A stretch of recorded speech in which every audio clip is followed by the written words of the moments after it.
een, labada qof markay isguursadaan oo jacayl isku guursadaan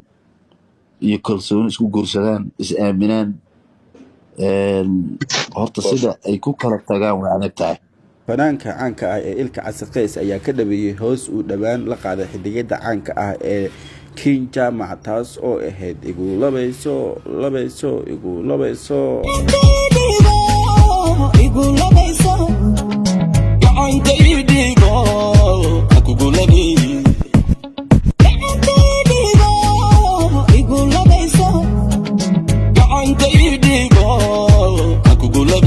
waxaa dhawaan la arkaya lamaanaha Ilka Case Qays iyo Nicmo Joker oo hadallo xanaf laha isku dhaafsanaya baraha internetka ah, gaar ahaan TikTok live-ka ah, taa oo dad badani ay u macneeyeen in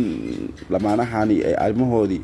ay si hoose ku dhaqan lahaayeen ay hadda banaanka soo dhigeen, taas oo kalifi kartay in kala tag bob waa soo boodaysaa shaflabood baa tahay horta taas adi waxaasoo kale private uga hadlaynaa meeshan public ah igala hadlay war wax public-aan kaala hadlime adigaan ku kalbeynayaa waryaa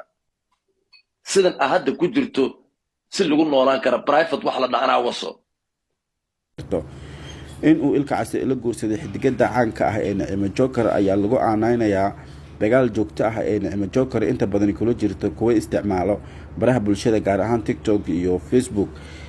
Cabdinaasir Ismaaciil Soola oo ah qof caan ah oo inta badan wax ku soo qora baraha bulshada ayaa xaqiijiyay in uu Ilka Case Qays guursaday qof lagu magacaabo Ijaabo Ibraahim Maxamed. waxa uu ku soo daawacay bartiisa Facebook sidaan tani soo socota: hambalyo